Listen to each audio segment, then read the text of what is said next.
Hey everyone, welcome. I'll be there in just another minute. Sorry about that.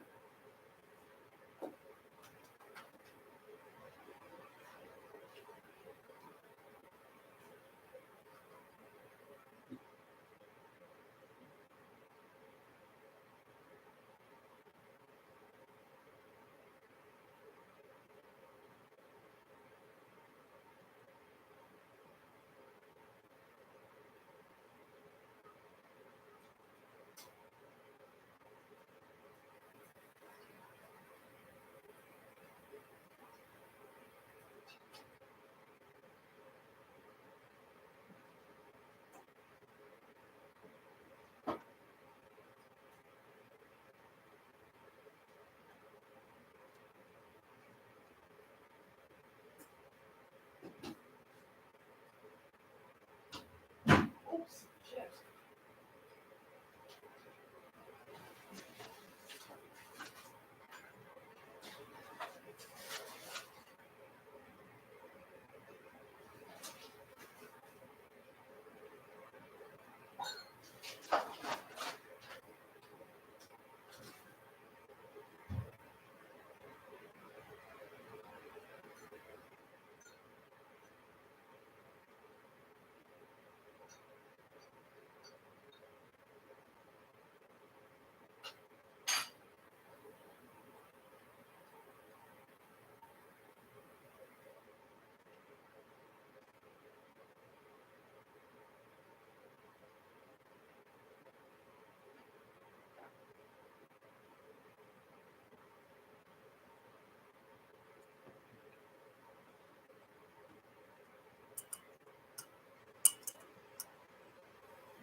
I'm gonna fold this blankie over. It's all for the cat hair.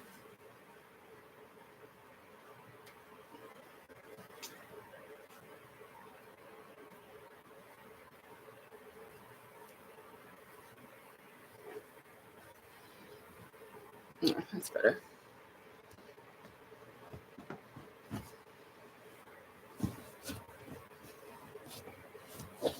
Old Salem's blankie.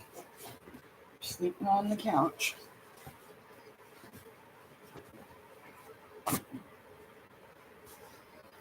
All right. Hi everyone. Good afternoon. Hey Mojave. Hi Trev. Okay. Here I am. My shower took a little longer than expected, so I didn't get to braid my hair or anything. I tried to detangle it a little bit, but whatever.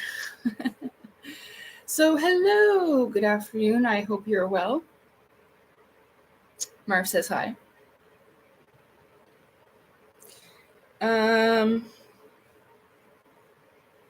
So I was waiting for a little bit because there's another one. Hey, Mr. 3337. Right here. This popped up in my well. Nothing's a coincidence. Hi, Alan. Welcome. Nice to see you all. Okay. So my hair's still like a little bit wet from being in the shower, like having it up. Yeah. So Marvin says hello. There's you, Marv.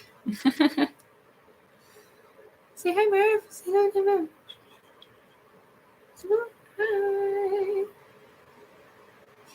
So I've been well. Today I made a shepherd's pie, and it was delicious.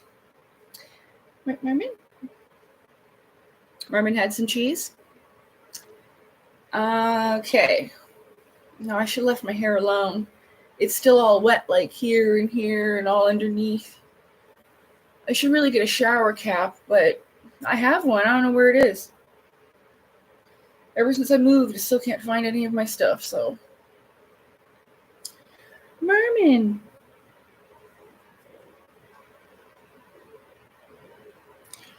Right. Well, it takes a little bit for YouTube to alert people that I've gone live. So even if it's been planned for a while, it just doesn't show up on the notifications. So I just thought that I would give it a little bit of time for people to be notified so they can make it.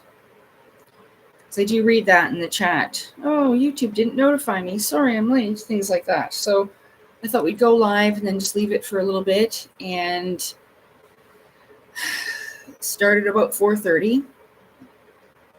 It might be a little bit quieter because it is Wednesday. Merman, you got a little dot on your lip. And you got a birthmark? Let me see. There's a piece of food. Piece of food. You get dirty food on your whips. So yeah. Hello, Kasim. Hi, how are you? Welcome. So we're going to start at about 4:30, so we'll just have a little chit chat. Yesterday, I went over to Lisa's house, and we spent some time together hanging out, organizing some or moving around some furniture and things like that, having a good time. And yeah, I enjoyed the afternoon there. I had some lunch there. And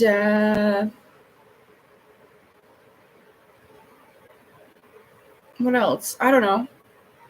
I've been hanging out here working on my Xenosaga video. I figured out what was wrong with my book.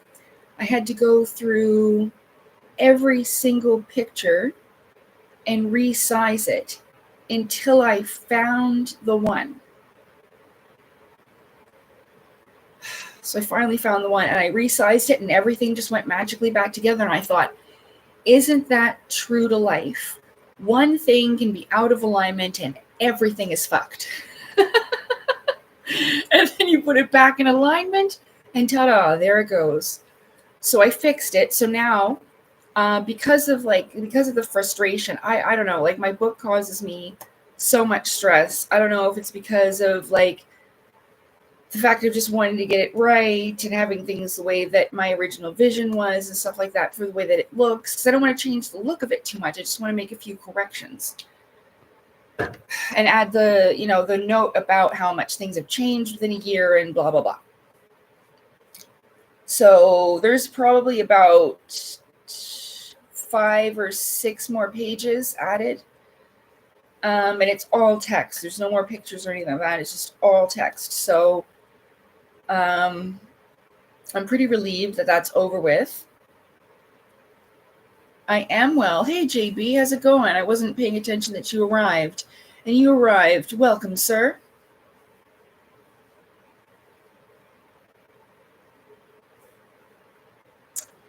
So yeah, I made a delicious shepherd's pie. No one was here to eat it with me. Although I am going to cook one at Lisa's house, and then we'll eat together. I told her I didn't want to cook it here and then bring it over on the bus or anything. Like, I don't like doing that. So I'll just cook and I'll hang out at her house and show her how I cook and everything like that. And that'll be a nice experience, cook it together. And have like shepherd's pie and garlic bread and salad. So yeah, I am doing very well. So yeah, so I went to Lisa's house, working on my thing, fixed my book. My Xenosaga video is going really well. I have another little short video that I'm going to upload later on this evening, and then hopefully get to release the main video this weekend. It's Wednesday, Thursday, Friday. Yeah, but I won't be able to complete like the third part. So maybe the third part will be an extra 25 minutes, which is fine.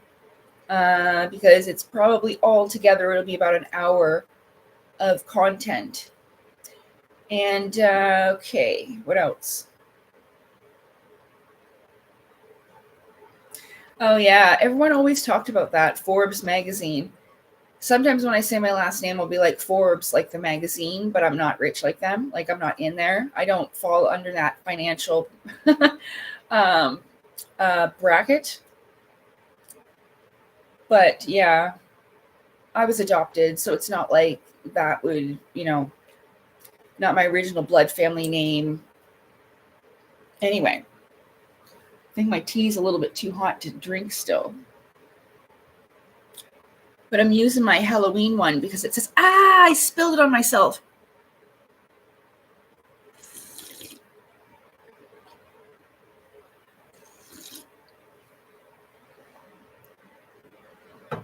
Are you serious? Do you need $5, JB? I'll give you $5. I don't mean to make you seem like a broke ass, but if you need $5, I got $5 you can have. Oh, okay. Like $5 is really low if I'm super rich. She says like 5 mil. You know what I mean? That was confusing. So of course I'd give you $5. One time in the summer, I remember the grocery delivery fella, because remember I get my cat litter because it's super, super heavy. It costs me just as much to take a cab, so I can't take it on the bus. It's 22 kilograms. They won't even like lower the bus so that I can like pull it up on a little cart or whatever. It's ridiculous. So anyway, the what's that called? Instacart fella brought the cat litter, and like he had some bottles of water, and he asked me, he was like, Miss, would you mind if I had a bottle of water? Like, it's hot out. Like, I didn't care. I'm like, sure, here, take 2 bottles of water. You want a granola bar? I'm giving him a granola bar. He was so happy. Such a nice, grateful fella, too. He just lit right up. Like, he was so nervous to ask me, but he was probably so thirsty. Poor fella. Yeah, so it's nice, you know, if I'll offer them, you know, if you want something, like if I have like a little something that I can give them, then just give it to them, you know, especially if it's a water or whatever. But yeah, sorry, I didn't mean to go on like that. I don't mean to embarrass you. I'm sorry. Okay, I'll stop talking about it. I don't have a lot of money, but I do have $5. Okay, what else? So I talked about making a shepherd's pie. I talked about my book, and then I figured out which picture it was, and it went all back into alignment. Now I'm just gonna, I don't know if I should leave that stuff in. I think I'm just gonna delete the stuff about like the location, about the Asura or whatever, just to give, I don't want it to give an impression of it being like a real thing somewhere. I mean, I thought that it might be at one time, and I just wanted to let people know just in case, you know, hey, it's better than to know and then not know and have these things come out of the ground and eat you. So that's really what the motivation was there. But I will put a note to go to the, a note at that part to go to the back of the book to read about that and be directed to what the Asura actually is and stuff like that. So that's really all I need to do. And so hopefully by next week, I'll be able to have my book up and the link going, because it takes about 3 to 4 days for Amazon to review it and put it back up for sale and publishing.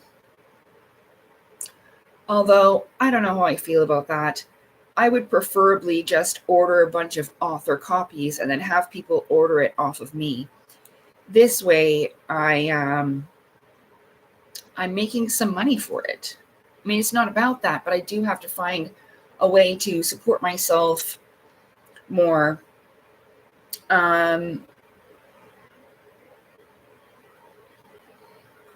So it's a difficult thing because Amazon, oh my goodness. So I sold about 43 books. I looked, it was about 43. And I made $3.68 on one payment. And then another payment was like $1.38. I kid you not. And so, I mean,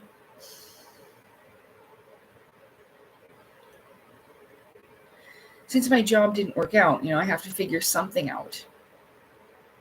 Because I've already taken a loan at the end of the month for $100. It's just too difficult, you know, especially just surviving through the month with groceries and the things that I need. I can only pay half my fucking phone bill. So I've got to do something. But at least I figured out what was wrong.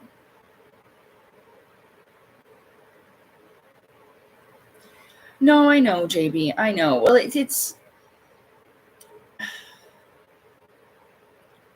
not about that. It's just, you know, I'm not really all that keen, because even when we're making content, YouTube makes the most. We might get a smidget, but they're making the most. I've talked about how things didn't turn out the way that I expected before. So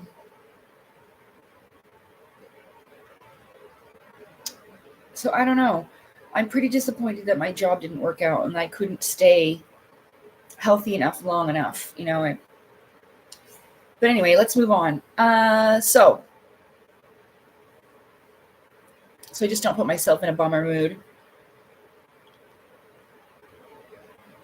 Did I miss anybody's? Okay, good. Okay. Well, I talked about on January 11th, so 111, about how I had that dream. Where's my little paper? Don't drink my tea, Salem, and don't steal my glasses. Just a second. See if I can. I think this paper is over here. I wrote down the dreams. Where did I put them? Mm-hmm. Yeah, right in here, my book here. I think I'm going to need that anyway. Get my book.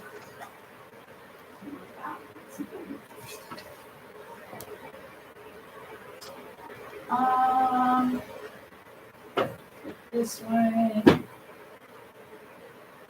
I guess we'll get this one. Okay. Oh no, Salem. Salem Jenkins, you're in my spot, bud. Look, everybody, it's Salem. Salem.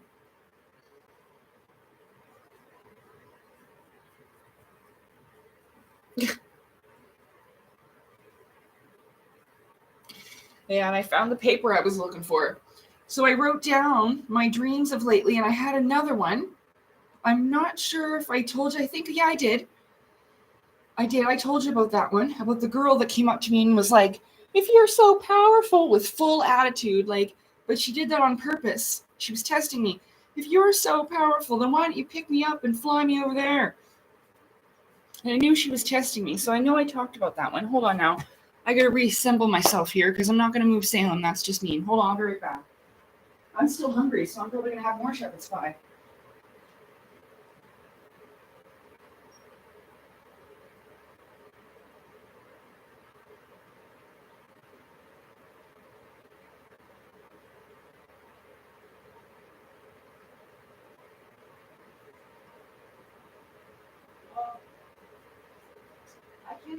I'll get him to move. I'll give him some treats there, then he'll get up. Poor dog.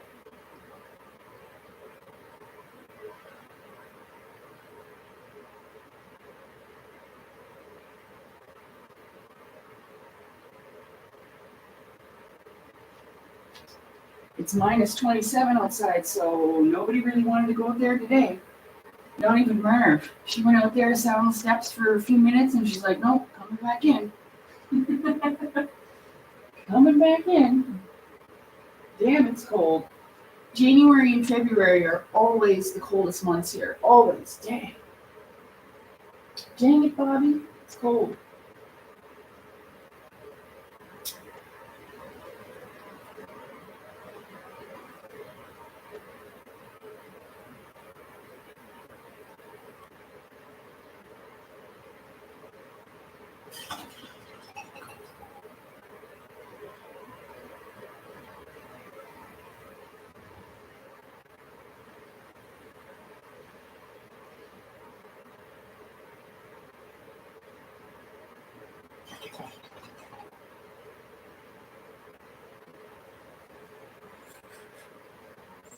That was the one after on 111. That was the one when I realized that I was lucid. I wrote it down my paper. Hold on. I remember the dates. I'm just trying to remember which ones that I told you about. Ooh, I wrote down this too. Write that down. Okay. Well, we'll see if Salem moves for a few minutes. I'll just move this like this. I'm in my sun, moon, and stars top. I love this top. It says, live by the sun, dream by the moon. Very appropriate for today. Okay.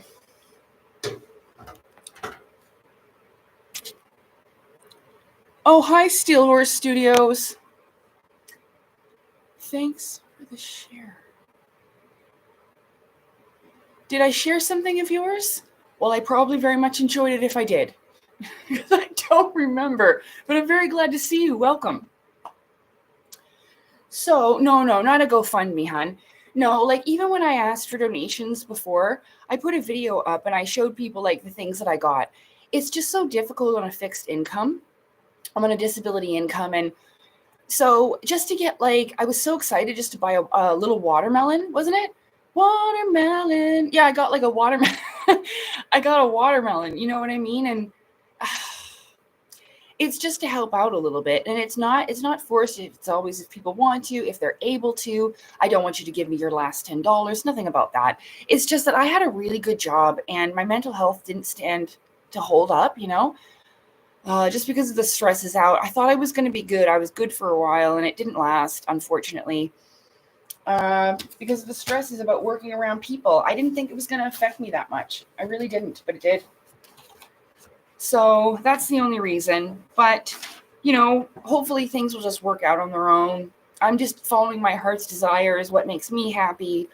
You know, just sharing my journey in life, which is something that brings me peace and joy and comfort. So whatever, you know. Okay, so I wrote it down here. This was my, hangman paper, but I just kept using it, right? You don't want to waste it, so I just kept writing on it.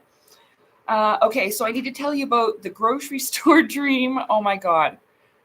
But this was a while ago. All of these are relevant because my dream state, I've said this before along the journey, it's changing again. And it's changed ever since 1/11/2025. Oh, that's the one. Okay, so I had this little itty bitty dream where I became lucid and conscious. And immediately I looked at my hands, but for the first time, I was totally aware and I said to myself, oh, I'm dreaming. Oh, and I shook this hand and I saw like kind of like a trail. I don't know what it is. It's almost like how your fingers look, they'll double a little bit because your energy bodies kind of go. I don't know how to explain it, but so I moved this one hand and I was totally conscious, knowing that I was dreaming and knowing that I was lucid. And then I saw a doorway. And it was just like a room I was in with like, it had like a concrete, big squared, slated like floor, like big blocks, like almost like outside. And it had this big doorway at the end. And when I ran for the doorway, and I mean, you don't actually run, you think run or fly or whatever. And then you can move your spirit body. Hey, oh, hey. Oh, tried to eat this. Got it. Okay, so I talked about that one. And then on January 23rd, it was after I came to the understanding. It was the lady's video, Psychic Schematics. The video on the Guardian of the Threshold video where I talked about the doppelganger. That word really drew my attention. And her video was one of the ones that helped me understand. So subconsciously, it's almost like things could move forward now that I made these recollections. So I had this dream. This girl comes up to me with full attitude because they're like, make sure it's her. I couldn't see really anybody else. Oh, no, Salem, not on that. Get off that, buddy. There, you can lay on the book. There you go. Lay down. He loves laying on my books for some reason. Bagheera used to do that too, lay on my books. So there was people in the room, but I was standing and I was kind of looking down at this one girl. So even though I was aware, oh yeah, and this is so strange. So I could almost see 360, like I could almost see behind me, which is so weird because when you're in your spirit body, you don't actually have your eyeballs anymore, like your physical eyeballs and your skin and your flesh. So really, your spiritual eye can see behind you and in all directions without moving. I know that's so weird, without even having to actually turn.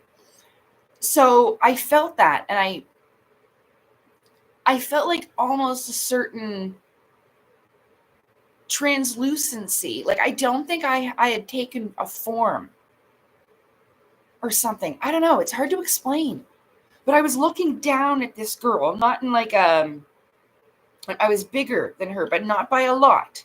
I mean, I'm also 5'7". But anyway, I remember exactly what she looks like. This is important because the dream that I had when I woke up today, I can't remember what the person looked like, but I remember the experience very clearly. So I don't know. But this girl, she had very small features. I remember thinking her lips were very thin, not in a way to diss her or anything like that, but very small, thin lips, even a very small nose. And her eyes were smaller too. Very small face, like just small features. And she had her hair up. She was blonde. She had her hair up and she had really beautiful blue eyes. And she came over to me with full attitude, but she was testing me. I could feel it. She drew up this energy on purpose because she's talking to them and like, make sure it's her. Make sure it's not the doppelganger. Make sure it's her. And she turns around to me and she comes up to me and she's like, well, if you're so powerful, why don't you pick me up and fly me over there? And so I was like, I know she's testing me. And so I thought to myself, I'll just do what she says. So I grabbed her like this and I picked her up about 2 feet off the ground and I swooshed a little bit over this way and I sat her back down. And then she turns around and she said to the other people, it's her. It's her. It's really her. But that was it. That was it. And I didn't feel like me now. I think that must have been the angel or the higher self or the greater guardian state. It has to be what comes next because it was a very strange feeling. Good strange. So, let's see.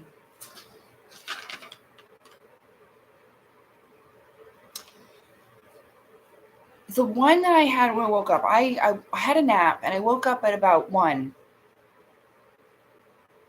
And I didn't want to get up because I'd been dreaming well, like a good dream. But I can't remember. But I do remember this person came up to me, but I don't know who it is. And in a playful way, this is all they said to me. They go, why do you think it's called Dreamland? That's what she did. And then when she did that, I woke up and I was like, oh, holy mother. But I don't know if it's female. I said she, but I don't know if it's female, but that was what it was. Why do you think it's called Dreamland? Like in a funny way. And then, whew, blew in my face like that. And that's what woke me up. And it hit me. Area 51 is called Dreamland. Why? It's not the place where dreams are made of. It's not Disneyland. Why do you think they call it that? I've said this before and I'll say it again. Half of our lives are spent sleeping. We have a spiritual life, a life in this physical body, but then when you go to sleep, your spirit also has this life. And this is everybody. Even people from other places, they do it too. Yeah. You'll travel to other worlds, other realms, other spheres, all kinds of stuff. And eventually, as your dream state evolves, and this is what it talks about in this, unconsciousness, dream life, and initiation, which are completely connected with your consciousness. Actually, it's all connected. Consciousness, dream life, and initiation is all connected. And it even talks about in these books how dream life changes, but I can almost see now that as you progress, you must make it to this level where when you go there, you're completely aware and you can remember what's gone on and bring it back with you.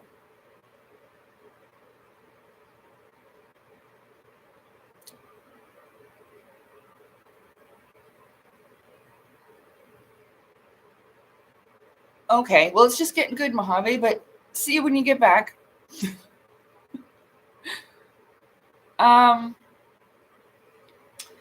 So in my book, I knew there was something to all of this because ever since I was young, I have these lucid dreams that I remember vividly, still to this day. And I knew that they were important, that they meant something, because I'd never forget, not a single detail, not from the earliest they occurred, you know? And it was before the age of 9, 7 years old. I started having the ABC dream that I call. It was a geometric shaped room, a giant room, almost like the size of the school gym, big with tall ceilings. All the walls were made out of blocks that all fit together, triangles, squares, and shit like that. On the floor were the circles, and they had 3 or 4 on this side, sometimes 3, sometimes 4, 3 or 4 on the other side of me, and I would walk in between them, and the goal was to tell these people what was in the holes and allow them to experience how I was feeling and what I was thinking. It was like a test place. But without looking, I had to tell them what was in there and walk through and, experience this. Sometimes it would cause me a little bit of anxiety if it was a person calling for help. Sometimes it would and I would look, but you're not supposed to. That's the thing. So it would be like a puppy crying or whatever. And because I feel so strongly about animals, I would go over, but then there'd be nothing in the hole. Yeah. So, and those repeated over and over and over, almost like they were testing me. So it kind of progresses over your life, your spiritual life. I'm remembering something very specific where I talked about soul school, and a lot of the times I would see it as a hotel or a cruise ship. Sometimes it would be a really big pirate ship. But the point of it was, these were places that you go almost like on vacation, but you don't stay there. And subconsciously, I knew that. It was this place that I was going to. A lot of the times on the inside, this is why I would say it almost looked like a hotel. It had a lot of hallways and a lot of doors on either side of the hallways. There was always people going back and forth, out one door into the other one, like this. A lot of people, okay? And I had somebody on this side of me and somebody on this side of me holding me up. But my spirit body was kind of,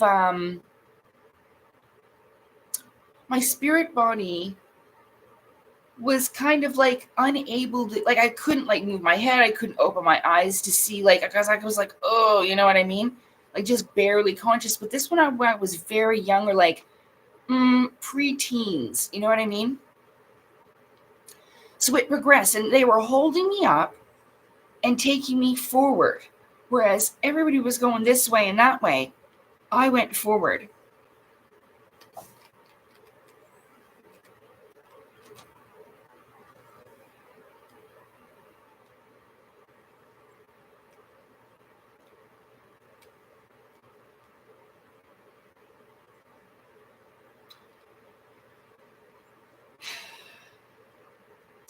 There were a lot of dreams to help me learn how to control and use my spirit in etheric bodies. Because there's some kind of an alignment. You have a mental, emotional, and a spirit body. Like there's different ones. Because sometimes I'd be able to control my thoughts, but not what I was doing with my spirit body. Or I would be able, like, I would be kind of like a passenger, just kind of watching what's going on in the background, but being inside and have somebody like almost else in control, like you're subconscious and you're on for the ride to watch. But eventually it evolves.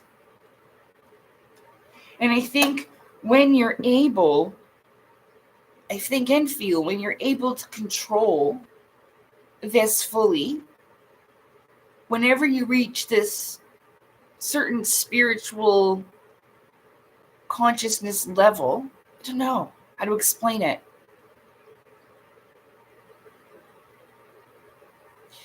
Because it's not like, it's like this process that occurs. But I don't know. Well, I suppose you figure these things out eventually, but it was like as soon as I figured out what the guardian of the threshold was, or what the Asura was, and processed this and like really got my mind around it, then things processed forward. They were stuck for so long. So, hi, GH. No. At one time I thought that I saw an alien. Yes. But it turned out not to be an alien. Now, I did see in my waking body a UFO, unidentified, unknown, definitely not ours, a craft in 2017 where at first I thought the ship was scanning me or looking at me or something, because I could very strongly feel as I was looking at it, it was very much looking back at me. I've heard this in my journey to find out what these things were. I've heard other people say it. Helped me feel a lot less alone, but it didn't really help me figure out much more until many years later, when I realized about initiation and how people's body, or their body, is affected by the mind and spirit. So not only do you have a spiritual transformation and like this union and merging of the mind and different, is that your body actually changes. The science was the etherization of the blood that goes down to the red and blue inside of you. I think they know this. I think that's why,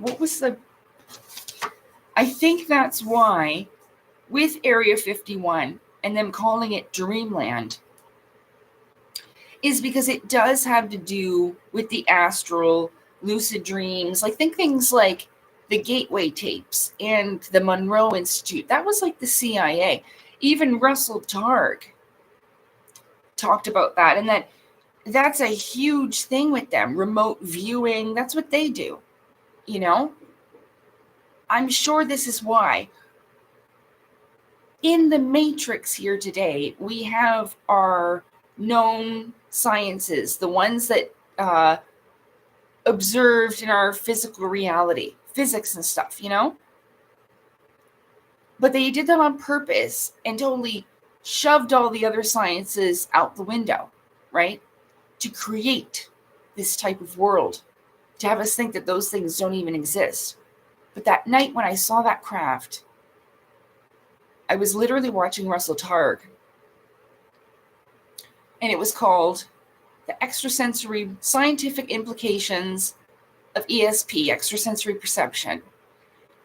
That's what I experienced that night. There has to have been somebody up there on that craft that was consciously looking at me as I'm looking back. It wasn't the craft itself. There was somebody on it, one of these advanced peoples, or what you call an extraterrestrial. But this isn't somebody from another planet. Not necessarily. So I learned about this thing called, there's 7 root races, but we've only had up to 5 right now. And it goes back pretty far. It explains where these giant bones they're finding in the ground come from. Because a long time ago, there was different versions of humanity. Think like the PlayStation 1 through 5.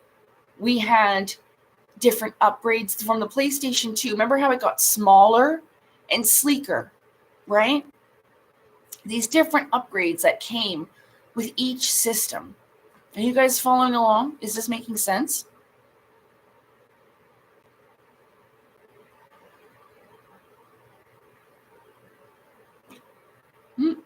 Anyway, with each system, things evolve. Some things get better, some they become more compact, sleeker. I mean, think about how big the original cell phone was. It was like as big as my fucking forearm. Hello? So, and that's basically what's going on with the human form. But, I mean, they're alien in a form where we don't know them. They probably lived about, I don't know, billions of years ago. That's what I figured out with the Vedas and Hindu cosmology. I mean, the timelines, there's billions of years that go through all these different cycles. That's why it can be kind of intimidating. Hold on, I need my tea.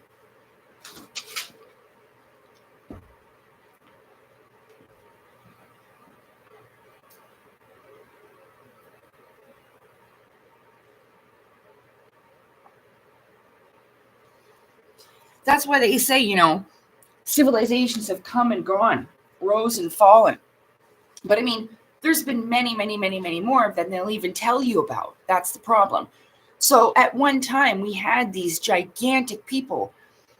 I learned about the atmosphere changes. There was a man that did an experiment. I've tried to look for it again. It was like this scientist in the basement of some college somewhere, and he had like a chamber, and inside he had grown these piranhas to an enormous size. Basically proving this is why dinosaurs and things were so large in the past, because of the atmospheric conditions they lived under. He repeated it with, the CO2. He had all these different tanks and tubes to, put in these conditions with the pressure and all kinds of shit. It was really technical. The piranhas weren't only supposed to be like this big. They grew like this big, okay? Huge. You won't want to mess with those, So that's what I'm saying. As the planet changes and goes through these cycles, it had the ability to support much larger creatures, with the oxygen and everything in the blood, and to support these growths. But there was also humans, and that's what they don't tell you. And they get rid of all the giant skeletons and stuff like this. But let me just see. Let me just try to bring up the 5 root races again. There's supposed to be 7, but we're not there yet. They haven't emerged yet. There it is, 7 root races. Because this goes back to like the Hyperboreans, the Atlanteans, Polarians, and this connects to that esoteric cosmology and theosophy. This is where we're at with the root races stuff. But see, like in the Secret Doctrine with Helena Blavatsky, all these people are doing is taking knowledge that comes from a long time, ancient knowledge, old age stuff, and they're translating it to bring into the new age. That's all it is. It's easier for us to understand it. It really is. Even like with, think astrotheology. Santos Bonanchi isn't the first one to do that. He'll even tell you this. But this is a new translation, his way of teaching, which is totally fantastic. It's been a great help because a lot of the stuff in here with my secret teachings and of all ages with Manly P. Hall, and as I was saying about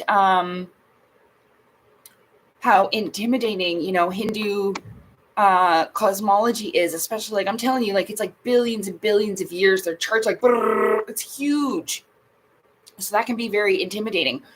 But I mean, if you can think of it, there used to be people around with dinosaurs. That's why they found footprints and stuff around that time, big footprints.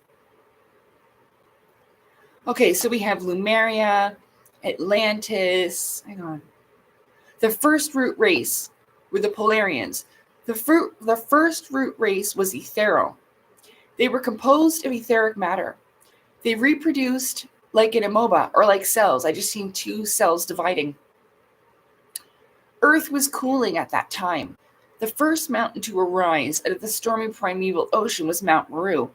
I just watched this thing about, I woke up this morning and had the most lovely documentary suggested to me. It was called Ra, the Path of the Sun God. And it looks like they animated it. Sorry, I'm looking up. This helps me focus. It's animated like ancient Egyptian hieroglyphs. Really nice. And they also had the first mountain of creation. So this repeats in many ancient cultures. Okay, so to arise out of the stormy primeval ocean. Now we're talking like, remember how I talked about, well, if you haven't read it, in my book I talk about chaos. That's where we all came from in the beginning, because there was darkness, that's the chaos and the abyss and stuff like that. I wouldn't recommend any of that, but let's move on. Because the second root race was the Hyperboreans. The second root race lived in Hyperborea. The second root race was colored golden yellow.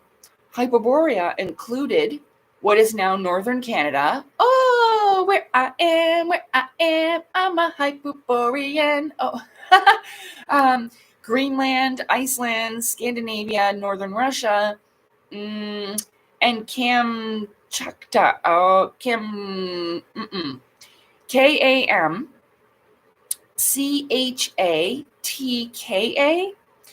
The climate was tropical because Earth had not yet developed an axial tilt. The esoteric name of their continent was Plaksha, Plaksha.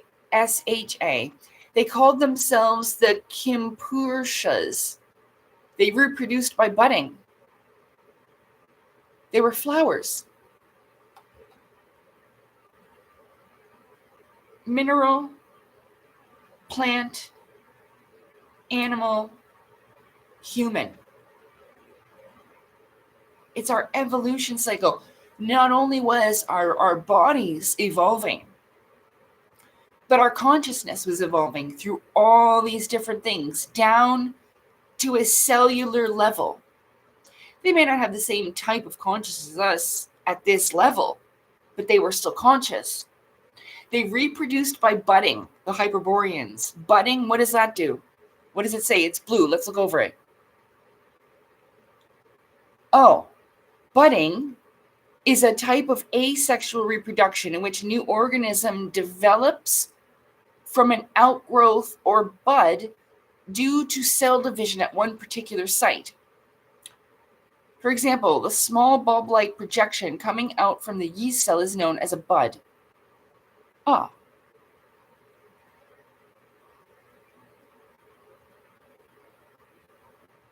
Okay. The third root, I'm not an expert at this. I'm learning along with everybody. So, all right. The third root race, Lemurian. The third root race, the Lemurians, lived in Lemuria. The esoteric name of Lemuria is Shalmali.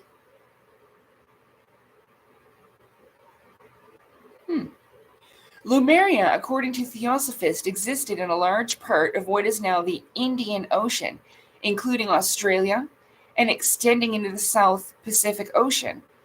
Its last remnants are the Australian continent. The island of New Guinea and the island of Madagascar, they were also included. Lemuria sank gradually and was eventually destroyed by incessantly erupting volcanoes. In the late 19th and early 20th centuries, it was thought by geologists that the age of the Earth was about only 200 million years because radioactive dating had not come into use. So the geological epochs were believed to have occurred at a much later time than is thought to be the case today. According to traditional theosophy, the Lemurian root race began 34.5 million years ago.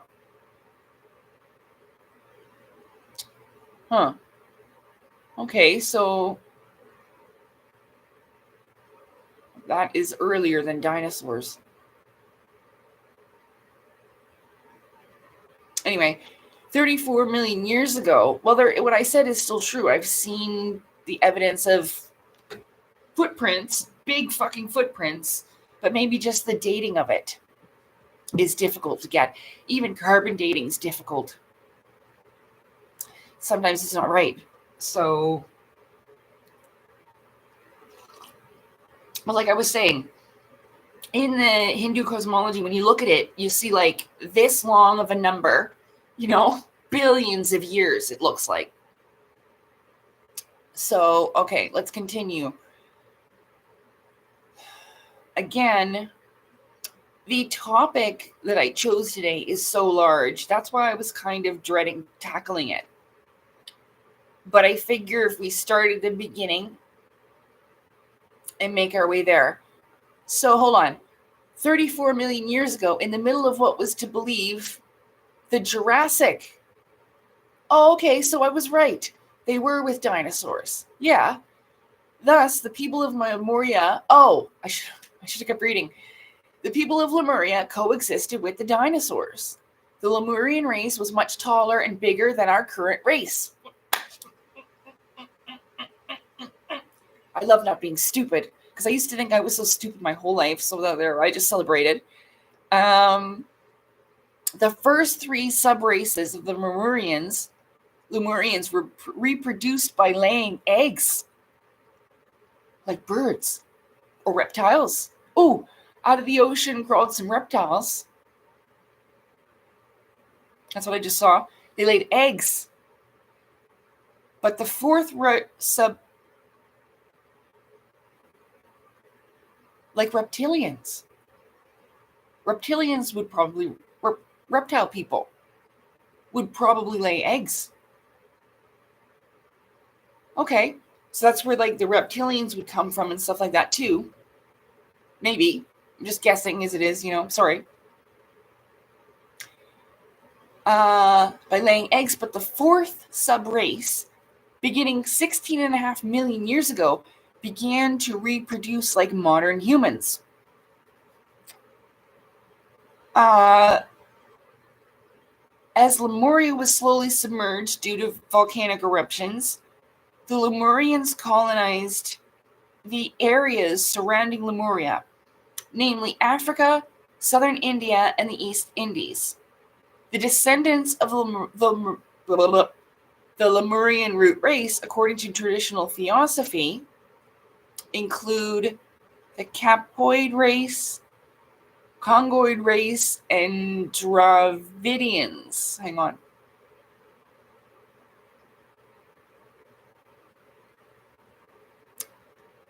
It's in South Asia, speak Dravidian languages. There are about 250 million native speakers. What's this Congoid? Bantu. That's in Africa. Oh, okay.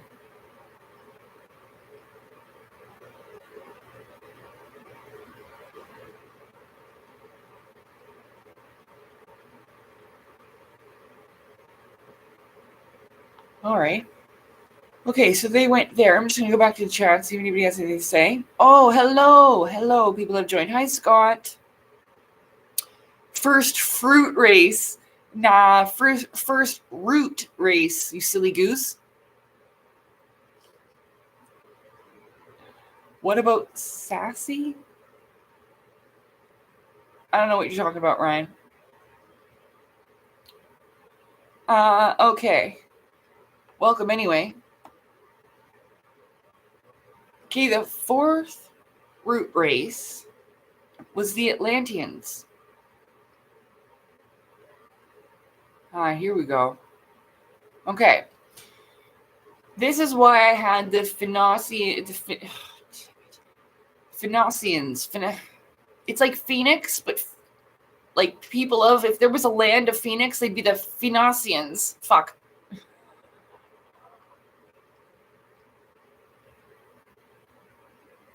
I just forget how to say it. It's not like I haven't heard it said a million times. Okay.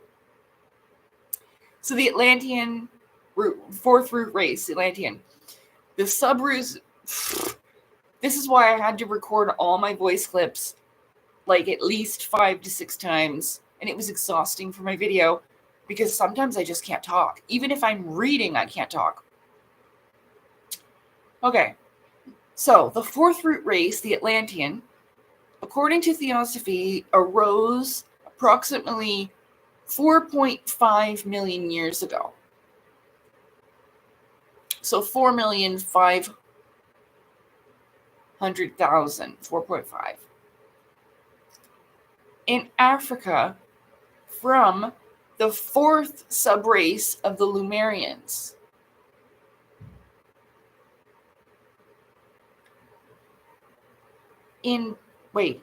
Where was I? Years ago in Africa, from the fourth subrace of the Lemurians, in a part of Africa that had been colonized by that subrace in the area, now inhabited by the Ashanti. That sounds familiar too. That's in Africa.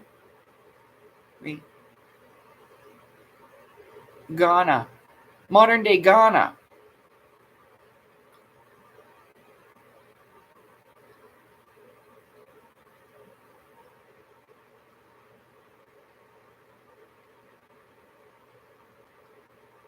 They're native to that region. Twee. That's cool. That's a cool name for a language. I think that might be how you say it. Twee. I love that. Okay. Okay, so by the Ashanti in modern day. According to Theosophists, the first Atlantean subrace was the result of the last or seventh Lemurian subrace. I can't say that name. Changchucha? Dang. Manu? Sorry. Chank. Shusha, Manu, which migrated first to the south of the Atlantean continent and from there migrated further south. The esoteric name of Atlantis is Kusha, Kusha. The Atlantean root race had Mongolian features. They began with bronze skin and gradually evolved into the American Indian, brown Malayan? Is that what that is? Hold on. Malay. Proposed by the term. Like Indonesia? I'm not sure. I've heard of that before, though. I just can't place it. And yellow Mongolian races. So some of them are darker skin and lighter skin races because some Atlanteans eventually migrated to the Americas and Asia. The 7 sub-races of the Atlantean root race were the Romahal, the Tivati, those are Cro-Magnons, those are really old humans. The Toltec, a term which Theosophists use as a synonym for the Atlantean ancestors of the American Indians. The Turanian is a term that has been used in reference of diverse groups of people. It has a currency in Turanism, maybe Turkey, and historic Turkish nationalism. Yeah, so maybe Turkey? The original Semites, the Phoenicians. I'm going to have to figure out how that word is said later. Is a term for ethnic, cultural, racial group associated with people of the Middle East, including the Arabs, the Jews, the Akkadians, and Phoenicians. It looks like Phoenix, that word. I'm not saying it wrong. Okay, and the Phoenicians. Yeah. And then the Akkadians are the 6th subrace. And they Where is that?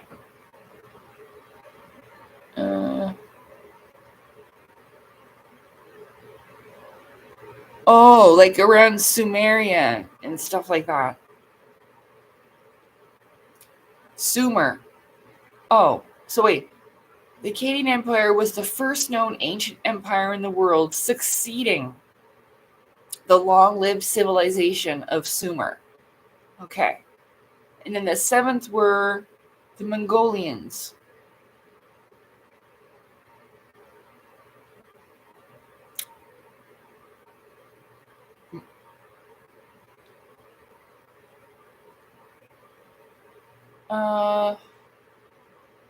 Which migrated and colonized to Central Asia, East Asia, and Southeast Asia. But what I was reading, the Americas and some regions of Europe and Oceania, a term derived from a now disproven theory of biological race in the past, terms such as the Mongolian race. Well, there are people in Mongolia. Anyway, moving on.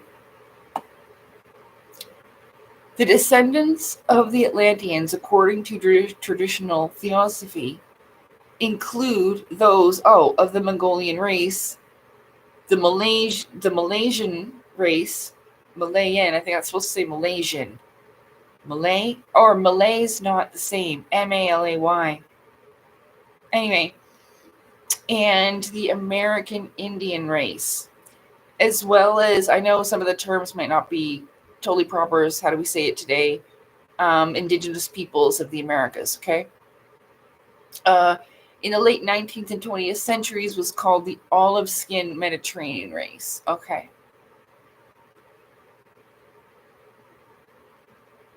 Let's go back over here.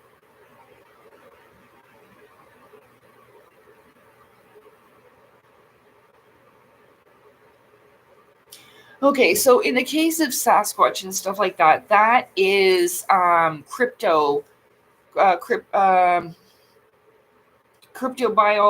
I think that's what that's called. And there are other things here.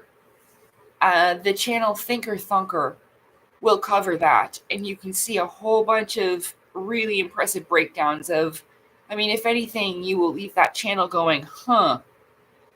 You know, Missing 411 has some really interesting stories that you hear that will also make you go, You may not be able to make a conclusion or a decision, but it will help you understand that, I mean, there probably is, if there are things like Sasquatch and other cryptids out there, including Dogman and all kinds of stuff, that the government probably knows about that. And just like how they show us on television, they probably have some type of task force on it that deal with that. And this isn't just fantasy. I mean, if there was something like that, then they would have somebody to deal with it. And this is probably why we don't see it widely involving with our day-to-day culture and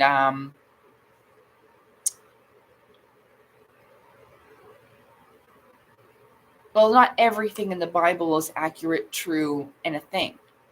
The Bible is a creation just like everything else. So just because it's in the Bible, that isn't enough for some people, okay? So if you want to see some actual evidence, video footage, he has these really cool programs where he can show you the heights of trees and distance and stuff like that. He's very good at it. It's called Thinker Thunker.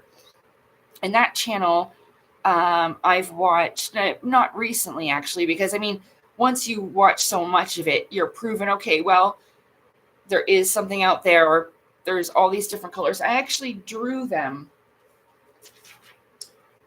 The books over there, but I'm pretty sure I put them in here. Oh, it's just small. It's just small, but you can still see it.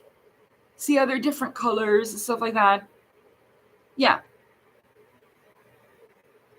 This could have been one of these sub-races, one of these sub-root races. You know, something from that. That's why I'm reading this stuff. You know? And like I was saying, the consciousness level evolves. So they may not be the same as us, but it doesn't mean they're stupid or anything. Not at all. In fact, they're probably very, very smart because they've stayed away and hidden for so long. But if there are dangerous things out there, which there most likely is, then it's known about. And, you know, different levels of government, they don't share that. The higher ones don't share that with lower levels. That's why it's so compartmentalized. That's why that fucking hell. See what I'm saying? That's what that's called. Well, yeah, probably, you know, smarter in a different sense, you know. So yeah, they just live differently, different kind of peoples, but they are out there. And I've seen the different colors of them on that fella's video. Not just one, but he's got a whole entire channel. He does, Thinker Thunker does a whole bunch of really cool stuff. And that's what did it for me. That's how I knew that there was for sure something. I don't know if that's what they call it. We don't know if they call themselves whatever they call themselves. We don't know, you know, specific details like that. But we can say for sure that, yeah, there's something out there. Yeah, there's a lot of people that would say that. But have we ever caught one to communicate and speak? We can only go with what we have passed down through tales, legends, things like this, certain histories and stuff like that, but nothing. And I always say this because I can only talk about certain things that I've had experiences with certainty. Like I can't say, you know, there's this for sure or that for sure, right? Unless I've had some type of experience.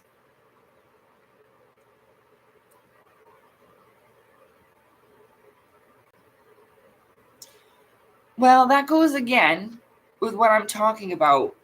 That has to do with the etherization of the blood and the ability to be able to be spiritual, like a spirit, and go into another place, but also be physical. Yeah. It's called the etherization of the blood. So, and it's how these higher consciousness beings do it. It's how they're getting on these UFOs and doing this kind of stuff. It's literally the next level of consciousness. What is unclear is if, to me at this point, is if you have to live your life in this vessel, then when you leave this vehicle, you reach the angelic higher dimensions, which is what's suggested.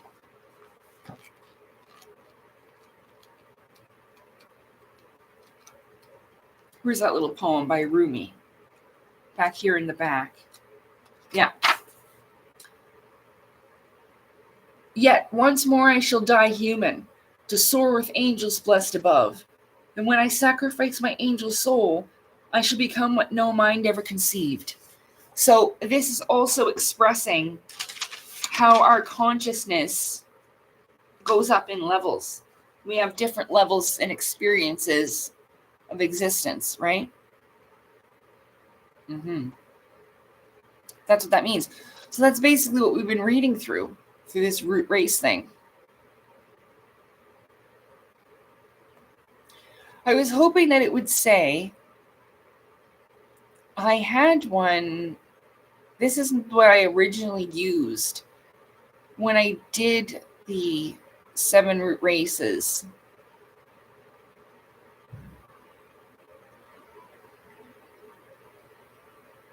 Okay, so we're the 6th root race because there will be a single world government led. Oh, never mind, not that one. Maybe we are the 5th then. Oh, geez. Because there was a part where it talked about how they went from one-eyed giants to two-eyed giants, and then the third eye ends up being inside the head, along with these different. Okay, hold on. The emergence of the 6th subrace of the Aryan root race. Oh. According to Blavatsky, the 6th subrace of the Aryan root race will begin to evolve in the area of the United States in the early 21st century. Oh, that's you. The 6th subrace of the Aryan root race will be called Australo-American subrace and is believed by theosophists to be now arising from the Teutonic subrace of the Aryan root race in Australia and in the western United States. Many individuals of the new subrace were born in California and its surrounding areas nearby. Anglo-American, Anglo-Canadian, Anglo-Australians, and presumably also the Anglo-New Zealander ethnic group. The sixth of the Australo-American subrace will possess certain psychic powers. For this, the pituitary body will be developed, thus giving an additional sense, like the sixth sense, that are consigning astral emotions in the ordinary waking consciousness.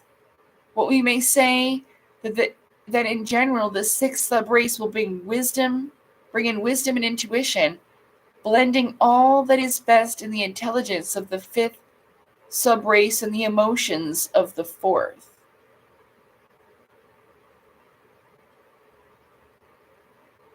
Interesting. It's cool that they knew that long ago. I hope they're watching. I wonder if it makes them happy. Because these are cycles, you know? I can't explain everything or tell you why it is this way. Hold on.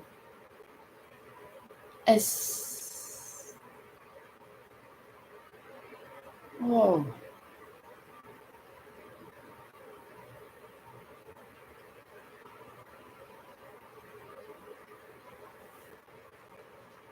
Anabiosis. Spiritual. The fuck is that? Is spiritually in potential of unmanifested accumulations. There's something of personality. The change of the fires of spiritual create. Dang, man.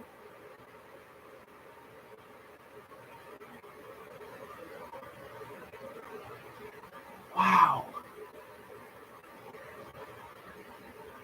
There's some really cool stuff out there.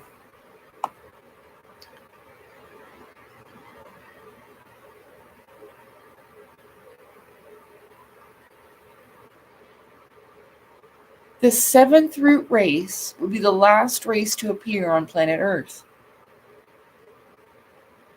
Any sexual differences among them, this is the next one, after us, will cease to exist. That's what the whole gender shit's about. And both conception and birth will become entirely spiritual.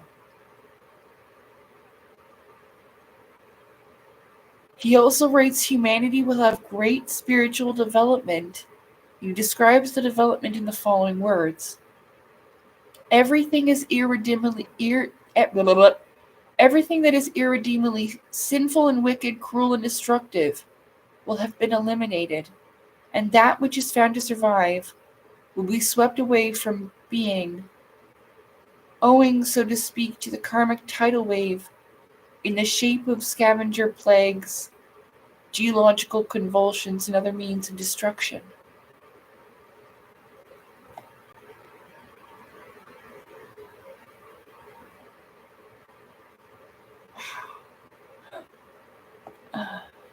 What is this? Migration to Mercury. It is believed by some neo-theosophists that I don't think that has to do with, no. It's just newer. That after the present round of human spiritual evolution by reincarnation of souls in the root race is completed, several dozen million years from now, the human race will migrate to the planet Mercury to continue its spiritual evolution.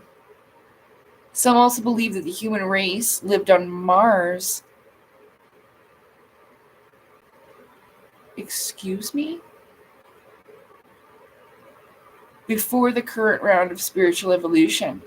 Is that why I remembered Mars? And migrated to Earth after their previous round ended, like an evacuation?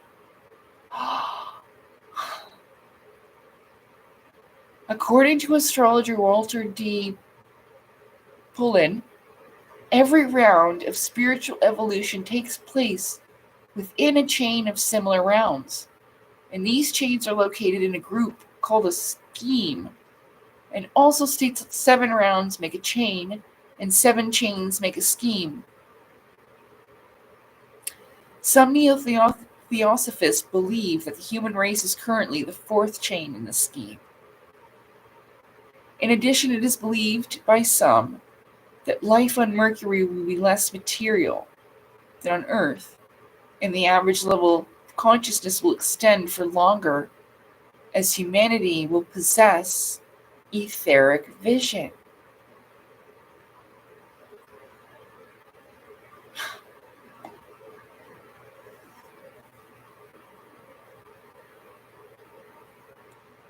So basically, to have etheric vision is to be able to see more of what's going on within the light spectrum.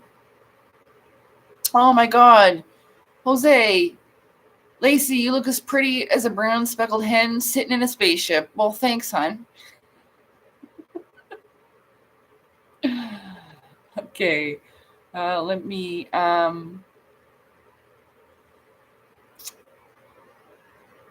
no, Eric, and you gotta control your emotional reaction. It just means there isn't going to be any more genders or any of that. It's going to be gone. It's not going to be irrelevant. It'd be like a bunch of trees that look exactly the same, arguing about what gender they are. Okay? So stupid anyway. So that's what it means.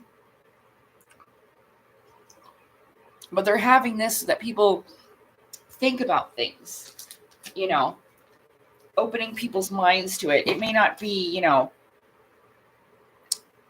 the greatest for everybody, but they take advantage of the confusion for consciousness evolution purposes, you know?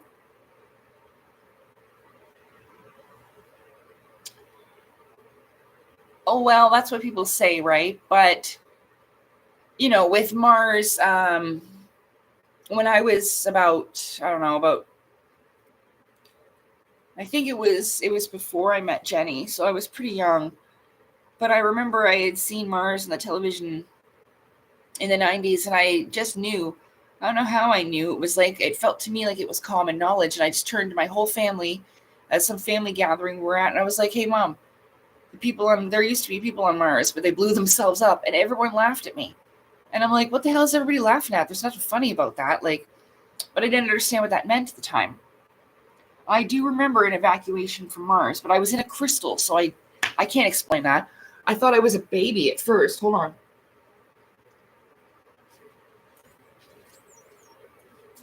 But, about the light spectrum.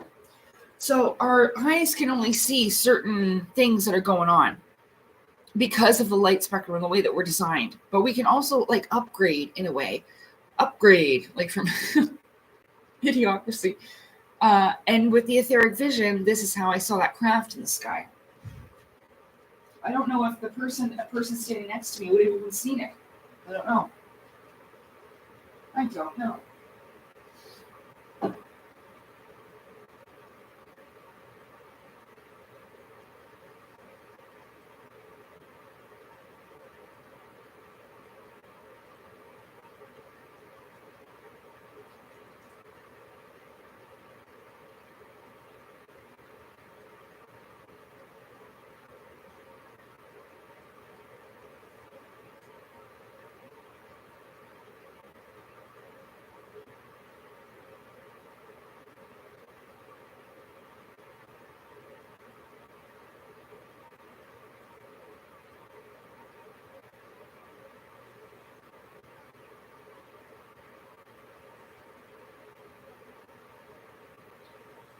Yeah. Because, I think a lot of people have had experiences with what's called the peripheral vision. or your side vision, okay? And this is why a lot of activity will happen on the side. This is where the spirit realm exists. The fourth dimension is side to side, okay? That's why it's in our peripheral vision. Sometimes, like, and this hasn't happened in a while, but everyone knows what this is like, where you'll swear you'll see something from the corner of your eye walk by, and you're like, what the fuck was that? But then there's nothing there and you feel crazy. Well, it's because you temporarily saw something in probably another part of the light spectrum that we're just not able to see. This is why they talk about infrared light or whatever. Or what were those weird ass glasses that back in the day, nightmare glasses, nightmare vision glasses? They gave infrared type of glasses to the World War I or II people, I forget. And it gave them the ability to see into these other states of being, I guess. It scared the shit out of them. The red color. But this is why. Because it's all around us. We just can't see it. This is why our abilities, like our extrasensory perception and clairvoyance, clairaudience, things like this. This is why a lot of people are having these things evolve in them. You know, preparing for what's to come next. People will probably at one time not speak at all. It'll be totally by telepathy, you know, talking from one mind to the next. This way. Using words takes a lot of energy and effort.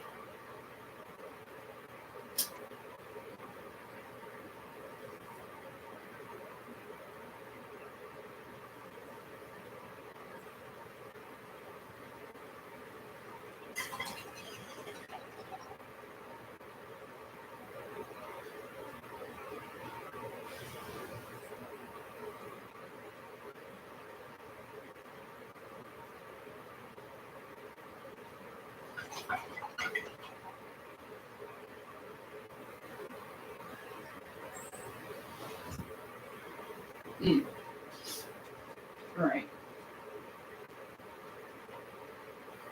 All right. So,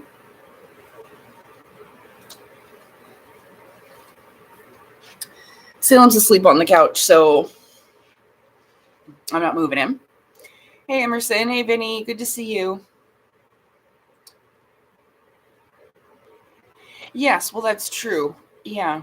Well, because when you're a baby, you've just left the spirit realm, right? So you hold a lot of that still with you.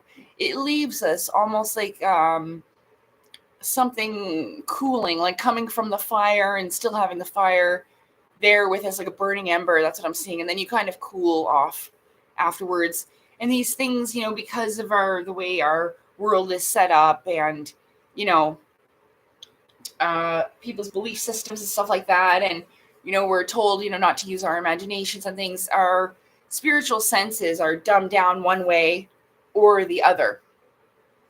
And that's just what occurs, you know, in this world. But that's what they wanted. Yeah, like some video cameras will be able to pick up certain stuff. That's why they'll use that. Now, so if you're really interested in learning the science of ghosts and stuff like this, what I found really helpful was Ken Wheeler from Theoria Apophysis, or whatever his name is. I can't say it, but I've tagged a lot of his links below. Nobody's perfect, okay? I'm not saying that he's the end-all be-all, but he does a really great job as explaining the science of it. That helped me understand more of it. There is something that I disliked about it, is that he kind of gives attitude about people that don't necessarily use the right terminology. We can't all be, you know, we can only learn as much as we can. If somebody doesn't know something, you shouldn't look down at them or think they're an idiot and laugh at them and, you know, basically spit at their feet. Just because, okay, so he gets all in a little tiffy about how there's cold spots when it comes to ghosts and the paranormal, but there's a technical name for it. Let's see if I can go over cold coagulate. Oh, shit. Let me see if I can go over. Oh, but I can't click on this live. Can I? Hang on. Because I don't want to join it, but I just want to see. I'll have to mute it. Then I'll be looking at myself. Hold on. Oh! No, I just saw myself. Okay, hold on. We're going to go down here. Okay, there's ghosts. Answers. What are they? What is a ghost? Disembodied being. Cold. Cathode. Metaphysics. Okay? It's a cold spot. Even has cold in the same name. But he's like looking down upon it like, oh, geez, I'm so sorry. You know, like I'm such a piece of garbage that I didn't know that, you know? I thought that's kind of silly. But I guess we can learn proper terms, and I know that it does have a science to it, which I knew, but I just wasn't exactly sure where to find it. So those videos are extremely helpful. They are posted below this video, and there's a lot of them more that I added that I haven't been able to update. I can update this list. Because like I said, I went in and I had asked Ken in the chat about this because I wanted to know if he had any real world experience that his sciences have applied, right? But I didn't know. I honest to God did not know that he had made these videos because I don't watch him religiously. I'd watched the stuff about Nikola Tesla and magnetism and stuff like that, and I absorbed all of that as much as I could. But then I had kind of moved on. I didn't know this. So when I was in his chat and asking him, he ignored me several times. He would read the comment above mine and below in the chat and totally disregard. And I'm like, what the hell? You know what I mean? Like, why would you do that? And I understand, like, maybe he just didn't want to address it, but it kind of hurt my feelings. Like, I was like, oh, nice. Like, you couldn't even say, you know, oh, well, you can check my other videos for that I've talked about it multiple times or whatever. But if you do, that's where you're going to find the science of it. Now, the etherization of the blood, I would suggest Rudolf Steiner. He does a lot of talks about that. And Kelly Marie Kerr, Kerr. She's the one in the Claustrum's oil playlist. She will also direct you to some of the scientists where it said the pituitary gland in our body that activates our psychic powers, the pituitary and pineal glands, okay? Those are those two glands that are responsible for these things. So, but what I was talking about with the red and the blue, it goes down to like nitrogen and oxygen in the blood and stuff like that. That's probably why these breathing exercises are so talked about so much. But anyway, the etherization of the blood, which is a science, a spiritual science, that I'm thinking is how these extraterrestrials, these higher dimensional beings, are able to go from in a physical body back to a spiritual. Elena Danone talks about this, that they do this. When they're in their physical bodies, they have to eat, sleep, and piss and shit like the rest of us, okay? But when they're not, they live off the ether, in the etheric realms.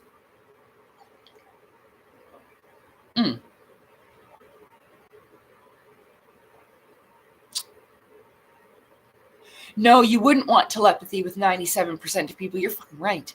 It would be a nightmare, you know? So that's why it's a gradual thing. And I think that's why isolation might be necessary, you know, because it is difficult to go out there. You learn to control it and manage. But imagine if you could actually hear. There's been TV shows like that where they've shown just how awful it is to be hearing everybody's thoughts, like energetic text messages. It would be an absolute nightmare. So that's why the spiritual training, and it goes along with your emotional, mental bodies physically, as well as it does spiritually. Like I was saying, you have half a life while you're awake and half a life while you're asleep. And that is why they call Area 51 Dreamland, because they are connected. They know this. I think that's why maybe it's called a secret space program. Maybe this is the secret. They're all talking of astral travel, and they make a creation to tell us these types of things, just like Corey Goode did and all these other people. And he admits to it being a creation in his court case, and that they are part of an esoteric religion. It's not so much of a religion. It's just ancient teachings that come from an older age. Now, there is a book, I always show this book. But this book is, my phone is charged, zap, zap. Oh, yeah, well, yeah, eventually technology could be like that. Yeah. But there's a main book that's from Rudolf Steiner. It's the spiritual hierarchies in the physical world, Zodiac, planets, and cosmos. You see that? How it looks like many rings or whatever? That's the higher dimensional realm. See all the angels? Mm-hmm. So, and then there's two little people right there. Man and a woman almost. Yeah? Okay. So this book probably, I haven't even really opened it because I wanted to get this one under my belt before I attempted this one. Ever since nature and consciousness were separated in the late Middle Ages, giving rise to science of matter alone, the spiritual beings who are the universe have felt abandoned and unable to complete their work. I told you they were upset. But that was just from my experience in these realms. Like, not like in the way it's almost like hurt feelings. Like, you fucking forgot us. You know what I mean? You forgot us. Like, it's kind of hurtful, not in like an angry way. Anyway, to complete their work. For this work depends for its success on human collaboration. Just like how Claudio and Elena are both working with the spirit realm, bringing this spiritual education forward. At the same time, human beings have also felt abandoned, condemned to a speck of dust in an infinitely decaying universe. In these remarkable lectures, Rudolf Steiner reestablishes the human being as a participant in an evolving dynamic universe of living spiritual beings, a living universe, whole and divine. And he does so in concrete images capable of being grasped by human consciousness as if from within. How is this possible? Implicit in Steiner's view is the fact that fundamentally the universe consists of consciousness. Everything else is an illusion. Hence, to understand the evolution of the cosmos and humanity in any terms other than consciousness is an illusion. Whenever we have to do with the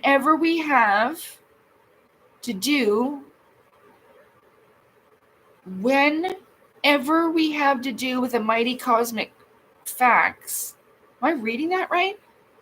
Whenever we have to do with mighty cosmic facts, we have to do with states of consciousness. Sorry, I confused myself. But these never exist apart from the beings who embody them. Therefore, the only true realities are beings in different states of consciousness. Yeah.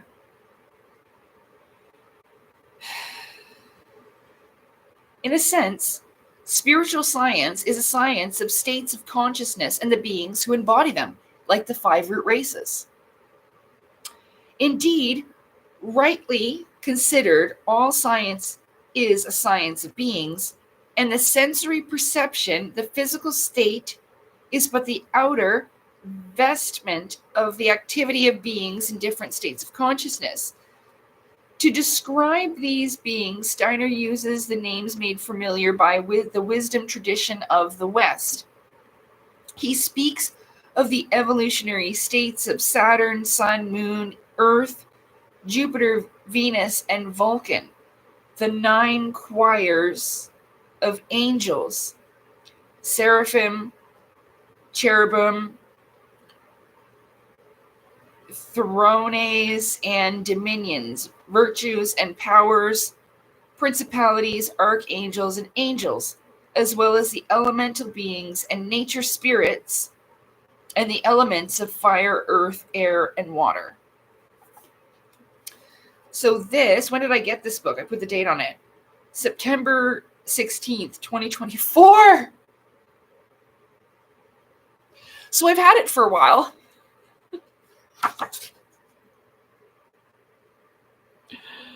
And, I'll get to it eventually.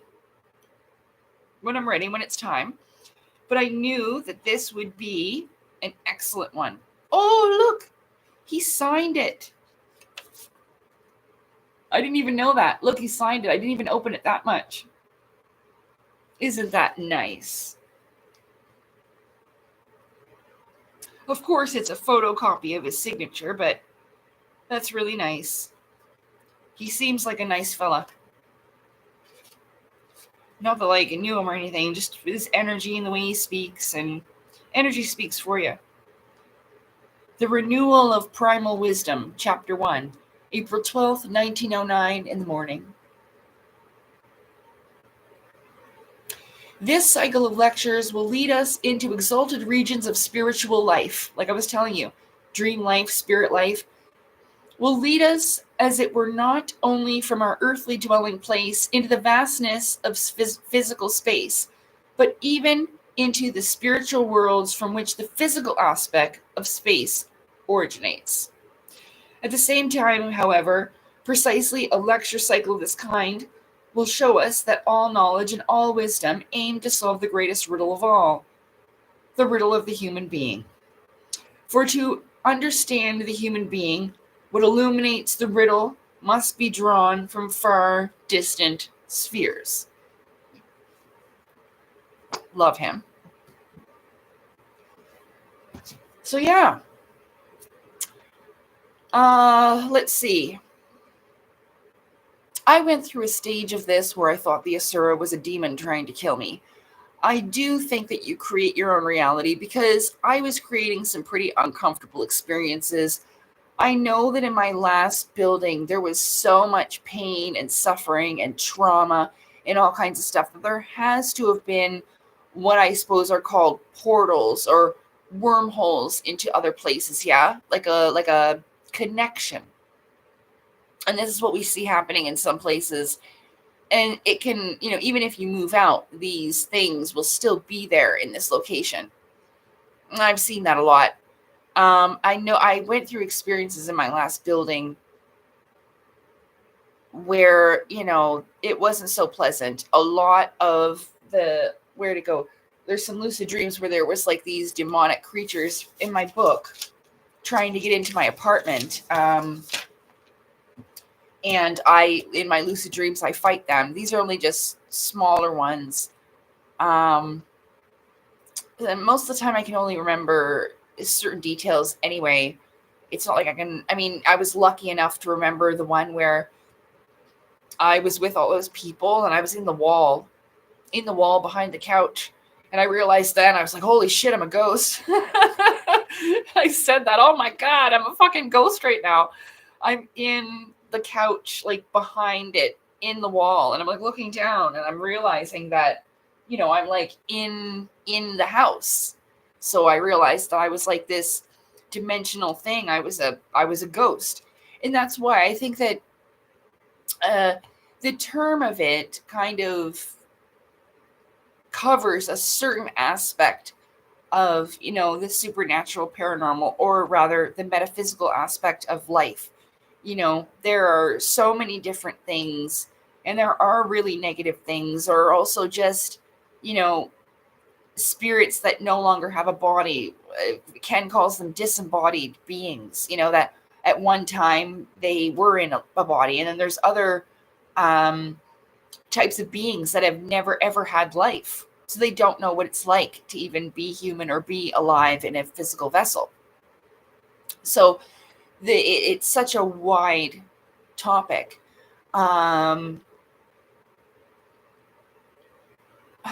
My advice about it, honestly, is that I wouldn't go looking for things. I would just take my word for it and say that, the negative aspects are out there. And when you go looking for it, it's true. It will look back, almost as if a challenge, like, oh, you're looking at me, watch this, So, I think once you, the only way I could have gotten here is by learning through experience. I don't do that any other way. I don't seem to learn other than, the hard way.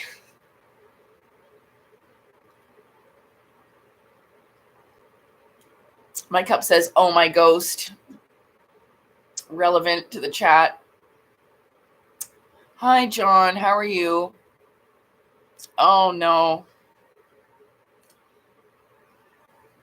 The YouTube's giving you a problem, eh? They weren't blah blah blah blah blah blah blah blah blah blah blah blah blah. Oh well. Anyway, the thing about it is, I'm going off of what this theosophy and the 7 root races. Everybody, of course, is welcome to their opinions and thoughts about things, but I'm just trying to, first of all, organize it, help myself understand how this cycle of evolution occurred. You see what I'm saying? There was quite a lot said. Anyway, this is what's said in the text. I'm just using a Wikipedia I brought up really quickly. The other stuff that's on my Root Races video. Hi, Drumans. Good to see you guys. It's right here is what I'm reading from. But of course, Wiki is, just very mediocre, low level. But I honestly just looked up root races or whatever and clicked on the first thing. So I had something to read and had a general, overview of it.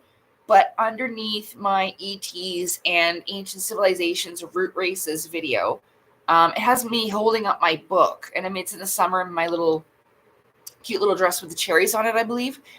There's a lot of links under that one, which are really helpful. And I'm sure that's where it said about the giants, how there used to be giants that had the one eye and then it was 2 eyes and the 1/3 eye had gone inside of the skull. And that's how that evolution thing came about. And yeah, that was really interesting, but I'm for sure that I posted it below that video. I can go and grab that. My Root Races and Civilizations one. I did that back in the summer.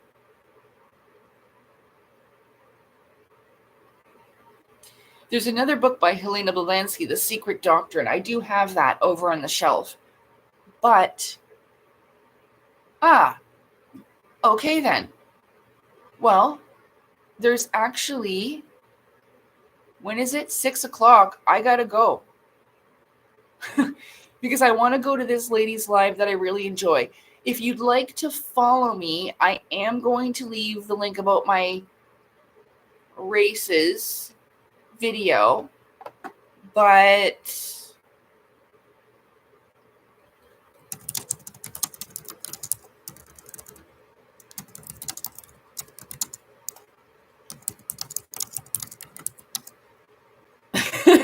there, I just told her I'm on my way. Okay, so I'm going to show you this. This is really, really good. And this lady also was the one that does the medical crap. I posted it on my community post, okay? This is where I'm headed to right now. But I'm going to show you this real quick. I'm going to pop back in. I've got about a minute or two. I will give you the root races where you can see these links and read about this for yourself and about the giants and stuff like that. Because, we've seen these bones, like where did the giants, 7 root races, breakaway civilizations, reincarnation cycles, and ease. It has some good views, so I'm pretty happy about that. But here it is right here. This is the, whoops, what the fuck? Get out of here. I hate that MSN thing. Root races link. Okay.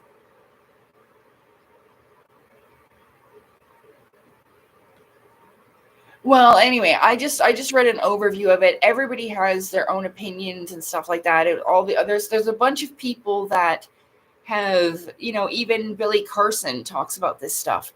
And I posted on my Telegram channel, I tried to get rid of the removed users, but then those people couldn't rejoin anyway, so I can't figure that out.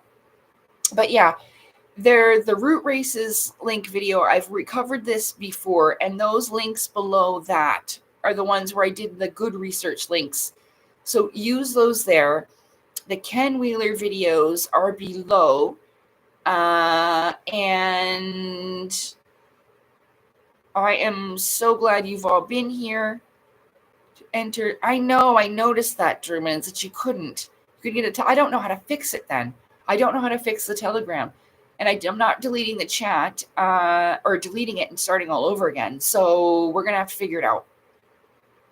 Because I removed all these users when I had a panic attack one day. I don't know. I don't want to get into it. It takes too long. I went over to this other thing with Psychic Schematics, this nice lady that I enjoy talking to. Okay? So thank you very much. I'm so happy that you guys were all here with me. We will figure it out. I will have a live again soon. I just want to try and work on my projects and my creations and stuff like that. So I hope you can bear with me. But maybe if, I don't know, maybe if I have time, I will schedule a seat, okay? Okay. Thank you very much, everybody. Thank you for being here. It's great to see you. If you want to follow me over to this next video, that's where I'm going to be. Okay? Okay, take care. Press like and subscribe if you enjoyed this. I can't even believe I have to ask people, but when you do, then people will press like and subscribe. It's like they just don't think of it or they forget or something. So I don't know. Take care.